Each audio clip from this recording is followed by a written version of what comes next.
Bom dia, meus alunos, primeiro ano. Vamos aqui à nossa terceira videoaula do capítulo 7 do livro 2 das leis de Newton. Especificamente, conforme eu falei para vocês, nós vamos falar um pouquinho sobre plano inclinado e força de atrito. Eu fiz questão de separar esses dois conteúdos porque é o que é mais cobrado, não no Enem. O Enem não cobra tanto essa parte não, mas a galerinha que vai fazer prova para o UERJ, concursos existentes, é a parte das leis de Newton que é mais cobrada. Então é só para a gente entender, não é nada muito complicado, só que a gente precisa relembrar alguns conceitos de vetores lá para a gente poder trabalhar e poder existir, tá? Transformar isso em algo factível que eu consiga entender. Então vamos lá primeiro no plano inclinado. Observando aqui, vocês podem ver, eu tenho uma rampa e um objeto sobre essa rampa. Bem, se eu olhar aqui, eu tenho algo que faz esse cara descer, que é essa força S aqui. Nós temos essa força C, que é a força de compressão do bloco sobre o plano. E nós teremos uma terceira força, que é essa aqui para baixo aqui, que seria a força-peso do bloco aplicada sobre a horizontal. Lembrando que a força-peso ela é sempre vertical para baixo. Então, ó, força S é a força que faz esse cara deslizar tanto para baixo quanto para cima.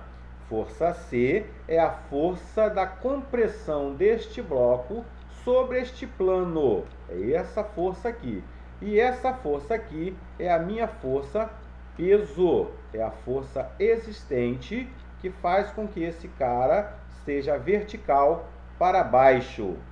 Então aqui ó, nós temos, se eu tiver esse ângulo de inclinação da minha rampa, seno é o que? Cateto oposto sobre hipotenusa. Então se eu tenho seno desse cara, lá pelas relações trigonométricas, eu tenho que esse ângulo é o mesmo valor desse, não é isso? Então, ó, cateto oposto, força F, sobre hipotenusa, força peso, e aí eu tenho quem faz esse cara deslocar, força F, é o produto do seno do ângulo vezes o peso. Cosseno de alfa, eu teria cateto adjacente sobre hipotenusa, ou seja, a força normal, a força de compressão, na realidade é dado pelo cosseno de alfa vezes a força peso. Aqui eu tenho minha força de compressão, que é o mesmo valor da minha força normal. E o cara que faz eu andar tanto para baixo quanto para cima será dado pela tangente. A tangente nada mais é do que cateto oposto sobre cateto adjacente, ou seja, força S sobre força C. Tá ok? Então aqui eu tenho esses três valores, só lembrando das relações trigonométricas existentes. Bom, aí eu saio desse resultado aqui, então vamos lembrar de novo. S é quem me desloca, para cima ou para baixo. C é a compressão do objeto. E peso é esse cara vertical para baixo. Bem, olhando então, nós temos então que o peso do objeto nada mais será do que peso de x, peso de y, peso de y e peso. Vamos lembrar que toda força ela é decomposta em componentes ortogonais. Então, minha força peso, se eu pegar esse cara aqui como eixo x e y, olha o que eu vou colocar aqui, tá? Ó, esse aqui seria meu eixo x. Esse aqui seria meu eixo y. Aqui meu eixo y, aqui meu eixo x. Tá ok? Bem, feito isso, eu tenho a minha força peso, que é aqui para baixo aqui, ó. Lembrando do desenho anterior, a minha força peso é essa que está, não vamos esquecer, na mesma posição, tá ok? Bem, feito isso, a minha força peso, ela é caracterizada, ela é decomposta na sua componente ortogonal P de Y que aqui está, e na sua componente ortogonal P de x, que aqui está. Se vocês olharem, o componente ortogonal P de y no desenho anterior nada mais é do que minha f de c, que é quem? A minha componente que causa a compressibilidade. Tá ok? Então, a P de y é o cara que vai causar a minha compressibilidade. E a minha P de x é o rapaz que vai ficar responsável por deslocar na rampa o peso do objeto. Faz ele descer ou faz ele subir. E aí eu tenho as minhas três equações, lembrando tudo que a gente já viu lá de vetores.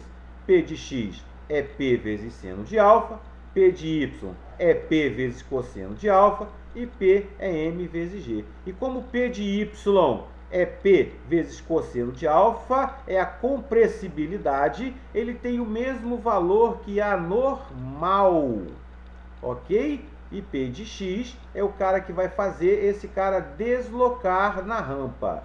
Esse aqui, ó, P de x é responsável pelo deslocamento, P de y é a normal e o peso é o seu valor, massa vezes gravidade, que aqui está.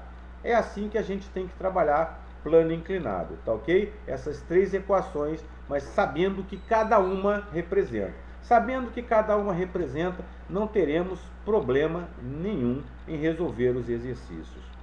Bom, falando agora de força de atrito. Atrito. Tá? Qualquer coisa que tenha atrito é algo que tem a ver primeiro com contato. Olhem o desenho aqui que nós temos a força aplicando, tem um peso, e aí eu tenho a força de atrito contrário ao meu movimento, tá? Mas isso só vai ter atrito se a superfície for rugosa. Se não tiver, se for uma superfície completamente lisa, não há motivo de ter atrito. Então vamos ler aqui, ó. Atrito é a força de contato que atua sempre que dois corpos entram em choque e a tendência ao movimento. Ou seja, em repouso não há atrito. Para haver atrito, eu tenho que ter tendência ao movimento. É gelada pela aspericidade dos corpos. A força de atrito é sempre paralela às superfícies de interação e geralmente contrária ao movimento relativo entre elas. Contrária ao movimento que eu falei para vocês aqui, tá ok? Então, o atrito tem que ser contrário.